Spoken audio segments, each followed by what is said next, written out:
tutagira inzara duhinga hehe? None se tutagira inzara uno abanyeshuri dufite ubu ngubu biga nta nifomo bagira.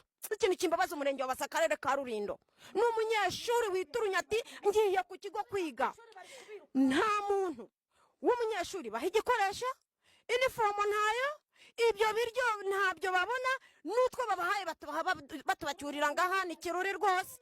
Kwiki kintu bari guhereza abana babo udutike ngo batanze ngo nimba ari 3, ababa batwa abashikajwe n'amateka ntibatubahe, niyo batubahaye utwo turyo batubacyurira ngo nyamara ngo mumenye yuko ibi atari ibyanyu, ngo nibyo bashoye amafaranga. Urumva? Intakaye, intakaramu, nta nifomu, kandi bazi yuko turi abakene gwimbi hasi. Nukuri ku Imana umurenge wa Akarere ka Rulindo kiyabaza ikibazo dufite abatwa b'ikiruri bazi ko kandi turi abanyuma mu bukene.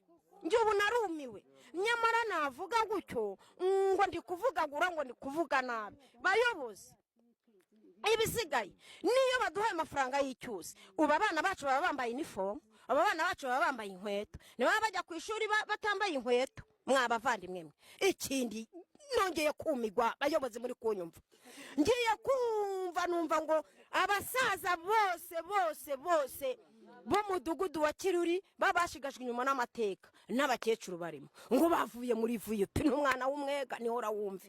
None se ubwo ko babavanye muri VUP mutagira pfa na ruguru muri abakecuru, ngaho natwe dufite ingufu twabuze icyo dukora turashabika bikanga. None nk'umukecuru dutivana nkwari, umusaza utikura nkwari, bageze mu myaka 70-80, reba abana baza kugira imyaka 110, baratinyuka bamukuramo none nta n'umwana afite. Icyo cyo uwo mwana bavuga afite ngo ni mashenderi ni ikibobo, n'akarere karamuzi kari ikibobo bahora bamufunga.